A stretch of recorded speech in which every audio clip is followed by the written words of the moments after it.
Alright, so here's what we're gonna do. We're gonna head into the Cavern Club. Right in back of me. Apparently you gotta pay £5 in order to get in. And then we'll see what happens after that. So here we go.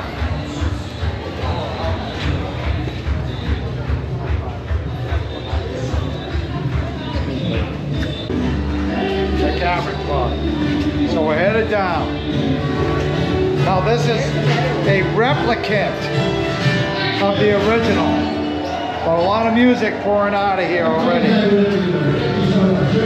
So I might not be able to record because of the music. I don't want to get hit for copyright. But wow, this goes down a ways, I'll tell you that. I'm driving down the highway, I'm driving down your street, driving up your driveway, cause it's you I wanna meet, yeah.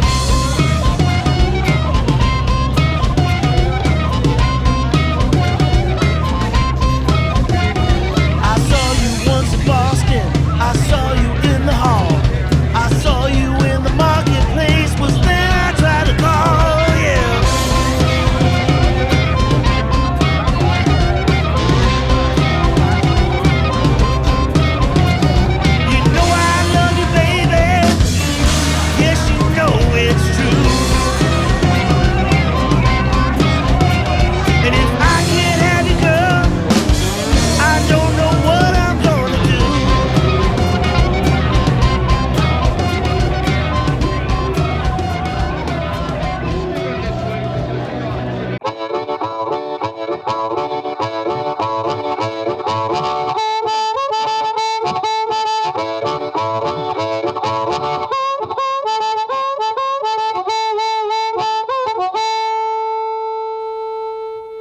Here we see the view from inside.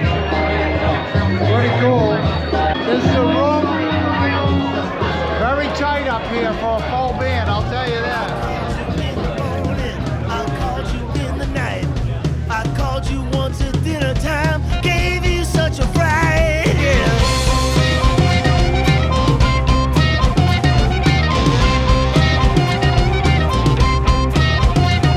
I'm looking in your windows. I'm sitting on your porch. I've read your morning paper. Now I'm pounding on your door. Yeah.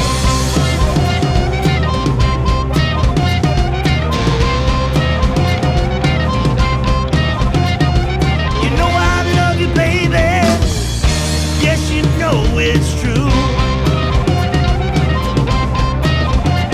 And if I can't have you, girl, I don't know what I'm gonna do.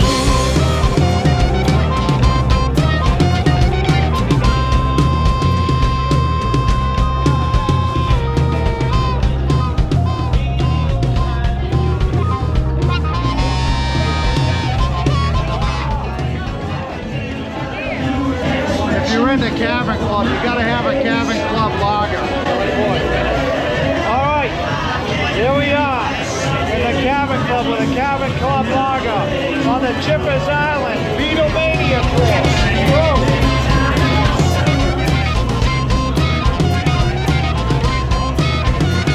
I'm driving down the highway, I'm driving down your street, driving up the driveway, 'cause it's you I wanna meet, yeah.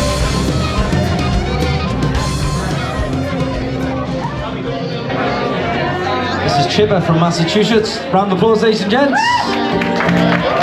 He's going to help me out with some harmonica.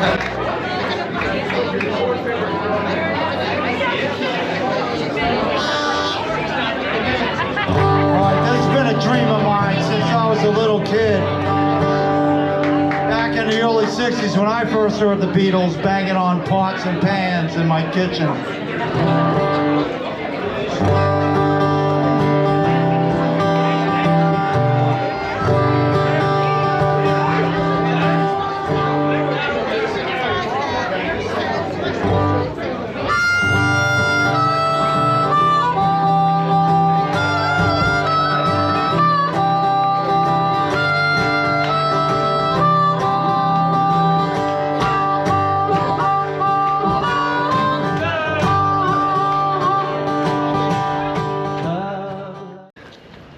Okay, so we just left the Cavern Club got to play a little bit of Love Me Do in there. So that was pretty cool to play in Liverpool, a Beatles song. And now we're rolling up at the recommendation of Jimmy, who we were talking to back in that pub, Grapes. He recommended the old post office place, or post office. It's that old post office place. So we're gonna go in here, see if we can get a bite to eat maybe. We'll check it out.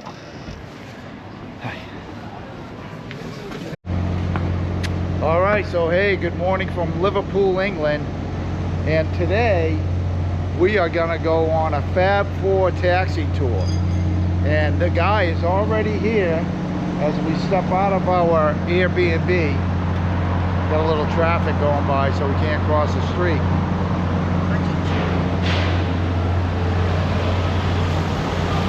And here we go. Hey, buddy. You're Michael. I am. Nice to meet you, Michael. I'm Paul. Hi, Paul. Hi. Any Paul in the group? We got Paul. This is going to be our tour guide today. Hi, Susan. I'm Paul. All nice to meet you. This is John. Meet you, John. Where you going from? United States, Ohio, Massachusetts. Massachusetts. And they were trying to stop all the supplies coming over from the Atlantic, so Liverpool got really... 75,000 homes were destroyed in Liverpool. Wow. 95,000 And Liverpool people. wasn't that big then, right? No, it's still, so that's it a was lot. had about 1 million people in the city, you know. Yeah. Wow. Well, my mum and dad, they were evacuated to Wales, which is about an hour's drive in the countryside, because they were scared of all the children getting injured and the bomb really hit hard. That's why you'll see in the city a lot of new buildings and old buildings to replace. Because Well, you still have a church up there, right? That's a memorial, and it's all blitzed out. it's still there. Yeah, it's Are we gonna go by call that? it the bombed out church, you know. Yeah. And it's left the way it was when it was burnt down in the war. Right. To show it to people. And if you watch the movie A Hard Day's Night, when there's a guy trying to steal a car as the Beatles are being chased, and he keeps going back to the car, in the background of that scene is a bombed out building from the Blitz in London. You ever notice that? Yeah. I'll show you some of the So pictures. I'm loaded with trivia and a lot of bullshit. Lots of Sorry, did we say that? We're sitting here with Paul. Hold on, here we go. This is the Check this out. destruction in Liverpool. This is Liverpool In the during Blitz. the Blitz, which is World War II. Another one. And what's wild about this is that you wouldn't think that Liverpool would be a target because it's so much further north than London, but in fact it was because it was a big seaport where a lot of the products came in on the merchant marine ships. Correct. So This monument is Victoria Monument, just round the corner. We'll go past it on our way out. But you see all the new buildings at the back of it that are being replaced by the old buildings, you know. So, like you say, a lot of people... My mum and dad, they had to share a house together. So you had 12 people in one home because there was nowhere else to live, you know. yeah. So people have to share with friends, anywhere to live you can, you know. And we're talking, when you had a home back then, you might have a bathroom, a single toilet, Yes, 12 people. yes, that's right? a lot, isn't it? Yeah. It wasn't in cold water flats and And stuff. like if George Harrison, now his mum and dad lived in a 2-bedroom house. Yeah. And there was 6 of them living in that one house. It took his mum from the city council 7 years before they could get a bigger house because there was that many people waiting for houses. Right. Trying to build these houses fast, Right. you know. But you can only build them so many as And a they town. lived in a 2 up and 2 down. Two up. We call it 2 up, 2 down. Yeah, right. Two And the- 2 rooms up, and- 2 rooms down. And the toilet was in the backyard. Yeah. And some of these houses never even had a bath in them. Sometimes a tin bath to be put out in front of the fire every Sunday, Right. and everyone take a turn and get in the bath. You ever heard that expression, don't throw baby out the bath? Yeah. That's where it comes from, because the baby's the last one to get washed, and you can't see it with all the muck. Thank God for showers, because she's always first in the shower. Okay, so our taxi driver just told us that this area here is where they filmed, what was it, seasons 1 and 3? 1 and 3, yes. Of the Peaky Blinders, right here. So I'm gonna look for that next time I watch that show. Little filming location for the Peaky Blinders, a little side note on our Fab 4 tour. Got Paul here giving us a tour. I believe where we're headed here is to Ringo's site. I gotta tell you, there's a beautiful mural over here. Check this out. That is stunning. Paul tells me that's about 2 years old. But boy, that is beautiful. I'm gonna get up closer here in a moment after we finish over here. Okay, Paul, what do we have? This is the street that Ringo was born in, Madarin Street, number 9. Now, number 9 was a scary thing for John Lennon. John Lennon was born on the 9th of October. He was shot in New York on the 8th of December, but in England that was the 9th. This is number 9 Madarin Street. And John Lennon's mum lived in number 9 Newcastle Road. Right. Newcastle had 9 letters. The song, Revolution, number 9, number 9, number 9. So John Lennon knew about number 9, which is scary. If you look in the mortar, you'll see the name Beatles. What are we talking? In the mortar. Oh yeah, yeah, you see yeah, the name I see Beatles. it.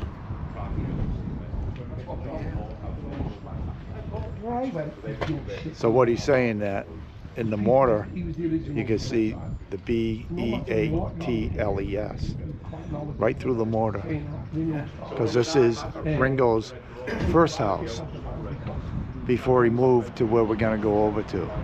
And this has all been renovated or is in the process of renovation and being saved.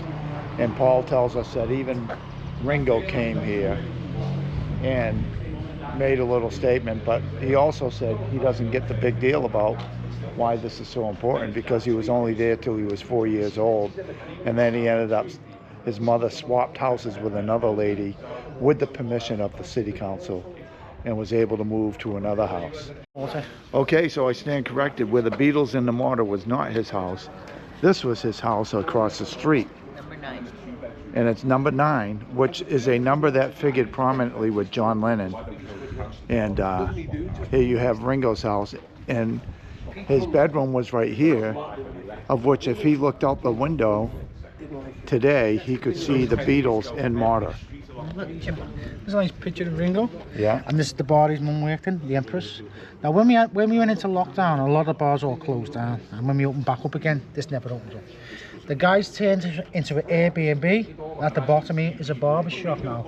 But the bar is still inside the barber shop. But the guys open. Is this the same building across the That's street? the one with the mural. On it. Yeah. Oh wow.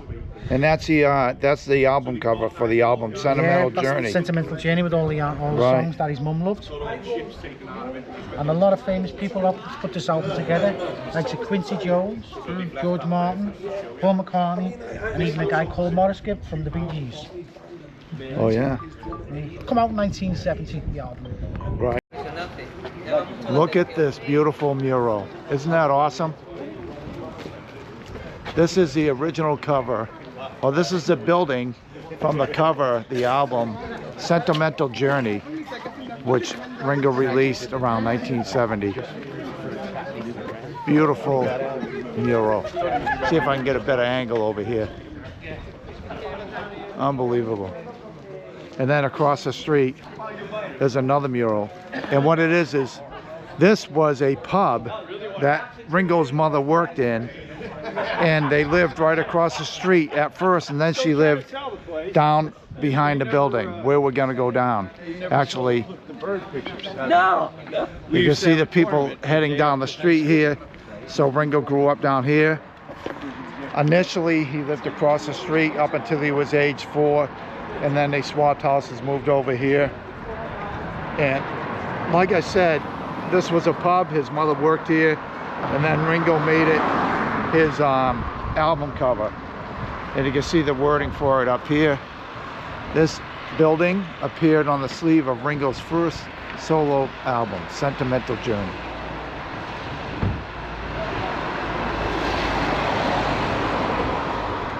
Now we're gonna head down here to where Ringo actually grew up and lived till he was 23. Oh, scared that cartoon, the Blue Mimi. A couple of songs that Ringo sang. called Jackie Hold owns on. this. Go ahead, keep going. A lady called Jackie owns this, and she's turned it into an Airbnb. So it's empty at the moment, but she's having problems with the building because there's damp in the top right corner there. So it's going to be a light B&B, like very similar to the one at the top. No one lives in it? This is where Ringo lived until he was age 23. That's correct. And I gotta tell you gotta imagine Ringo dragging his drum set back and forth for every gig he ever did to come to this little two-story flat, as they call it here in England. And it's a very modest apartment. His mother worked about 100 feet away. And to come here and dragging your drum kit back and forth. And he was here till he was 23. Are you gonna talk about the V? The V is for victory after the war. But Ringo's turns around with love and peace. Yeah. Right? So back in World War II, a lot of people after the war was won or when it was being won, they would put the V symbol above their doors. And this is one of the only ones remaining. They kept it here. Is that about right? That's about right, yeah. Yeah. And, yeah, so. And I believe is it in the movie Hard Days? There's a movie where he's picked up at his house. Yeah. There's footage. Yeah. There is footage of where Ringo was picked up at his house and by George, and there's just a massive amount of kids out here waiting for him to come out the door, because this is just a regular neighborhood, and back then there were a lot of kids. So this is where he grew up. Okay. This became his stepfather, Harry Graves. Right. Because he never seen his real father, left him, he went to Crewe, which is an hour's drive from Liverpool. So he used to drink in the bar at the top of the street, and he met his mum. Okay. And he fell in love with his mum and said to Ringo when he was 13, "Can I marry your mum?" By the time Ringo was 14, they were married. He never ever called him Harry. He used to say, "He's my stepladder." But in Liverpool. Right. This was a band that Ringo was in before the Beatles called Rory Storm and the Hurricanes. That's right. Now, after the war, all bands used to go to Germany, in Hamburg. That's where the latest thing wanted to go. Even the Beatles went out there. So one day, I don't think Pete Best was ill or he was sick or there was something wrong with him. And they asked Ringo, "Can you step in and play the drums?" Ringo said, "Yeah, no problem."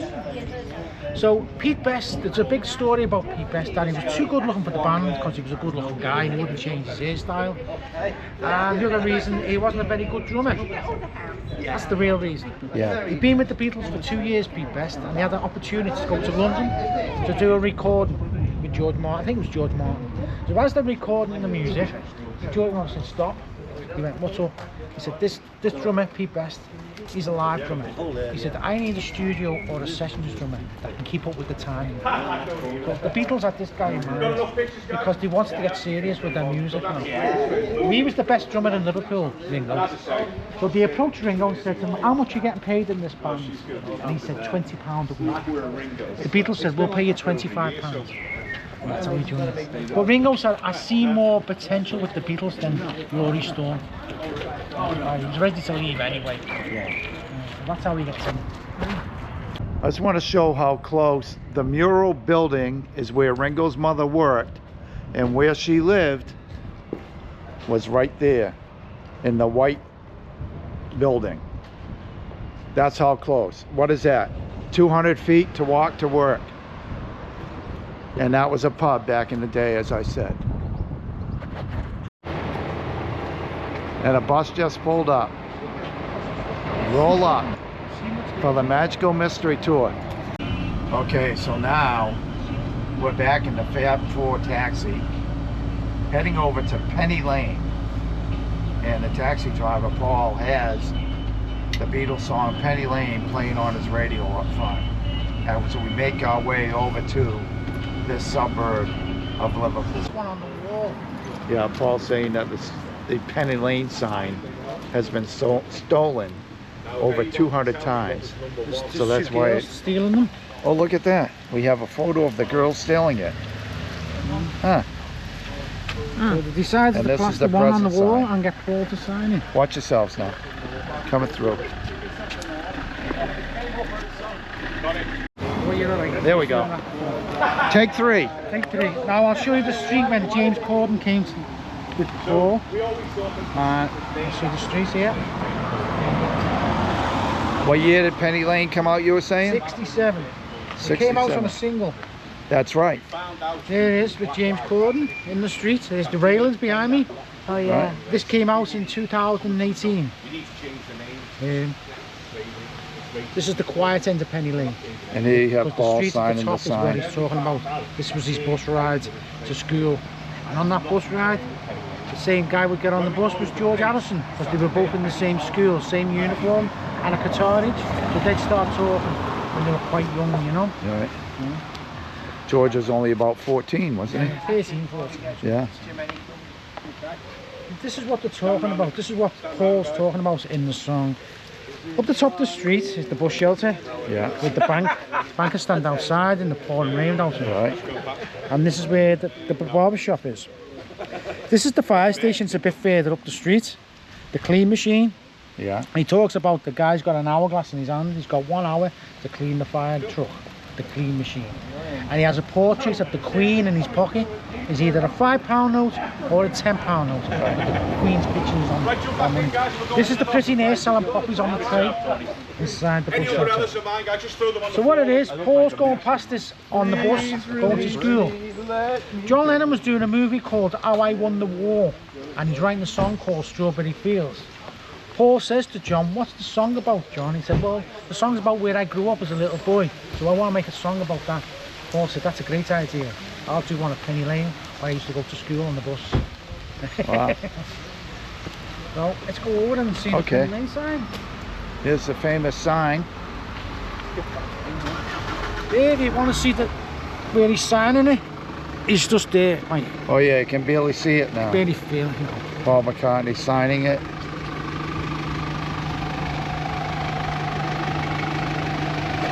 But you can see the sign is painted on the wall, Yeah. and then the city covered it up with this Protect it. plastic case.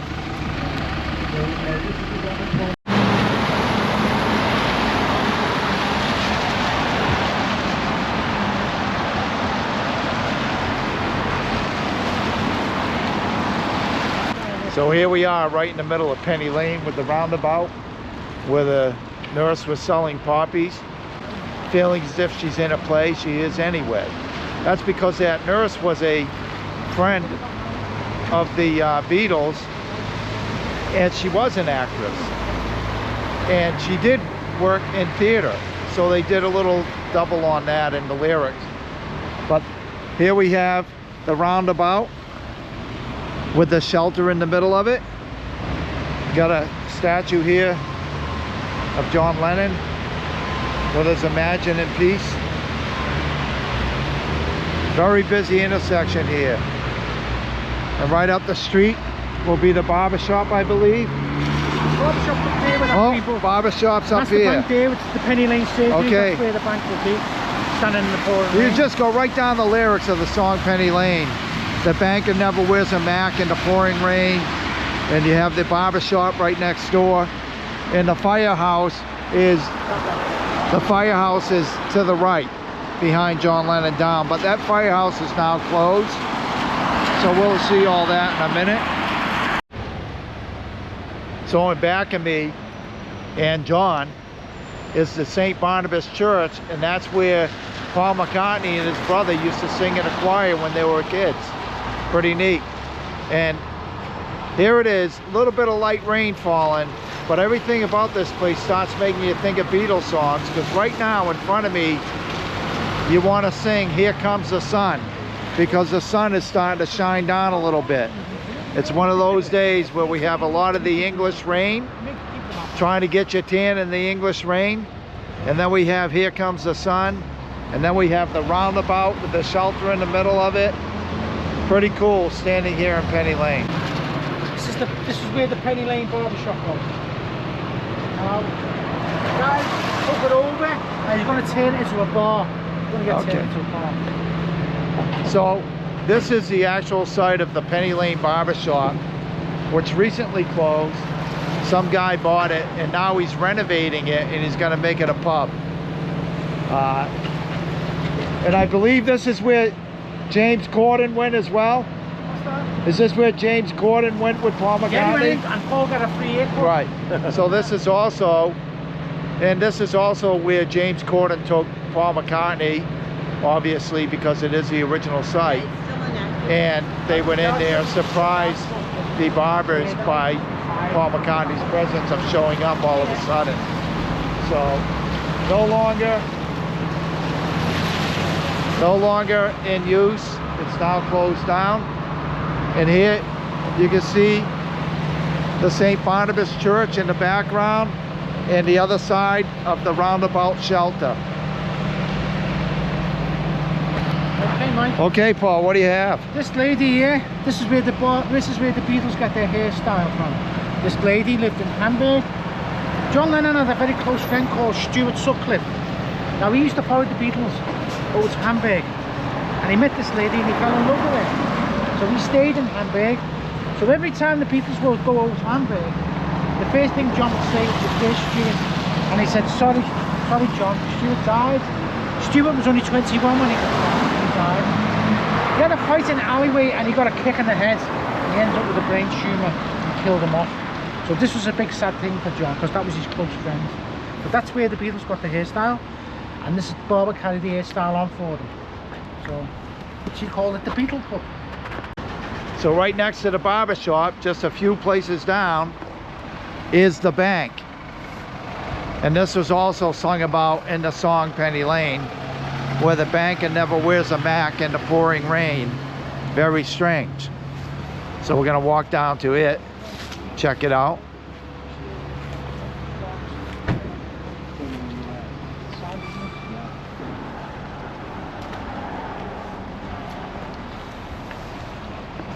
No longer a bank, now a medical facility. Yeah, Dr. Surgeon. And here we have the roundabout shelter right here, which was a bus stop. And you can see the bus is pulled up right in front. And then you have the St. Barnabas Church over here where Paul and his brother would sing in the choir.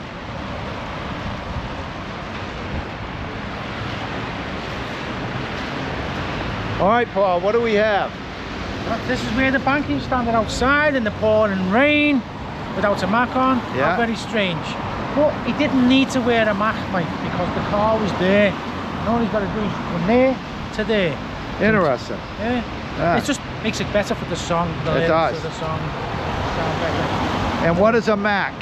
A Mac is it's called a Macintosh. It's a raincoat. That's right. And in America, we actually had a line of clothing that was made in Gloucester called the Mighty Mac. And that was made for fishermen because it was a heavy-duty rain gear that the fishermen would buy to go out fishing. Yeah, waterproof. Yeah. Waterproof. So here we are, standing in the middle of Penny Lane at the roundabout in front of the bank, having a great time with our tour guide, Paul. I think we're on to the next site, right? Yes, we're going to George Harrison's childhood home. Okay, George Harrison's childhood home. Onward, friends. Onwards and let's roll.